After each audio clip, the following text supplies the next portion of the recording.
Ces murailles titanesques mesuraient entre 50 et 100 mètres de hauteur, parfois plus, parfois moins, et semblaient constituées d'un matériau hybride. À première vue, elles étaient végétalisées, recouvertes de lianes, de mousse et de feuillage qui leur donnaient une apparence organique. Toutefois, par endroits, leur surface devenait plus sombre, révélant ce qui se cachait sous la végétation. Une structure entièrement rocheuse. De chaque côté des murs, une large bande de terre dénudée s'étirait sur plusieurs dizaines de mètres, empêchant la végétation de s'y accrocher. Cette zone stérile semblait conçue pour interdire toute tentative de passage par les cimes des arbres, comme si une volonté invisible s'était assurée qu'aucune créature ne puisse franchir ces murs en sautant de branche en branche. Le paysage environnant ne manquait pas de particularités. Sur le flanc ouest du plateau, un immense lac s'étendait, son eau scintillant sous la lumière du jour, bordée par une falaise abrupte.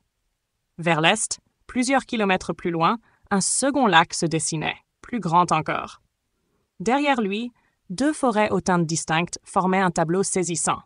L'une arborait un vert clair éclatant, tandis que l'autre se distinguait par des couleurs chaudes, ocre, jaune, parsemées de touches d'un vert sombre, évoquant un écosystème radicalement différent. L'endroit défiait toute logique connue, un paysage familier mais étranger à la fois, comme si ces tribus venues de différentes époques et régions avaient été transportées dans un monde composite, un lieu où la nature elle-même semblait tissée de fragments épars de leur réalité. Depuis le début des événements, certains ressentaient comme une brise invisible frôler leur peau ou un courant d'air puissant souffler à leur côté, mais ces sensations étaient à peine perceptibles, presque insignifiantes. Ce qu'ils ignoraient, c'était que ces sensations étaient les seuls indices de la présence de plusieurs observateurs. Perchés dans les cieux, invisibles, ces êtres planaient au-dessus des hommes, se déplaçant entre eux avec une agilité surprenante. Ils étaient une vingtaine en tout, chacun d'une forme différente. Bien que n'étant pas originaires de la Terre, leur anatomie comportait des éléments qui rappelaient certains animaux ou végétaux terrestres. Cependant, parmi eux, un seul attirait l'attention par sa taille imposante et son attitude dominante. Celui-ci n'était pas seulement un observateur comme les autres, il contrôlait l'ensemble du spectacle. Ses pensées étaient transmises télépathiquement aux autres, leur indiquant ce qu'ils devaient rechercher, les guidant dans leur quête de jugement, tandis que le reste des hommes restait dans l'ignorance totale de ce qui se tramait autour d'eux. Parmi les nombreux hommes et femmes examinés, certains furent jugés prometteurs par les observateurs. Toutefois, la décision finale revenait à ce leader invisible. Après avoir scruté attentivement une trentaine d'individus, sondé leurs pensées, évalué leurs capacités cognitives et leur santé générale, ainsi que leur potentiel dans la maîtrise des trames de la réalité, il fixa son attention sur un homme en particulier.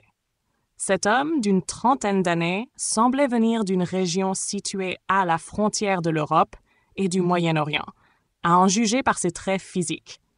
Il était le bras droit du chef d'une tribu relativement importante en taille, originaire d'une époque où l'humanité commençait à peine à explorer les rudiments de l'agriculture et de la sédentarisation. Après avoir fait son choix, le chef invisible fit disparaître cet individu en un instant, au moment où sa tribu s'apprêtait à quitter le plateau. La tribu le chercha pendant de longues minutes. Si cela avait été quelqu'un d'autre, les membres de la tribu auraient rapidement abandonné.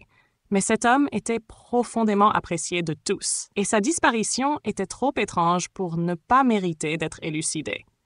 En particulier, il occupait une place primordiale aux yeux du chef, ce qui prolongea les recherches. Elles se poursuivirent jusqu'à ce que la tension et la peur montent parmi les membres de la tribu. Ils finirent par comprendre qu'il était trop risqué de rester plus longtemps dans cet endroit, peuplé d'ennemis potentiels. L'homme disparu portait un nom qui résonnait vaguement comme Maglan. En réalité, cet homme n'avait pas disparu. Son corps s'était simplement estompé, rendu invisible aux yeux de ses semblables, avant d'être soulevé dans les airs par une force mystérieuse. En un instant, il fut transporté jusqu'auprès de celui qui avait orchestré son enlèvement. Ayant obtenu ce qu'ils souhaitaient, les observateurs restèrent quelques instants à observer l'exil des tribus. Puis, dans un silence total, ils s'élevèrent doucement, se déployant en un mouvement coordonné. Discrets et invisibles aux yeux des humains, ils s'envolèrent tous ensemble vers le sud accompagnés de Maglan, prisonnier d'une force invisible et impalpable.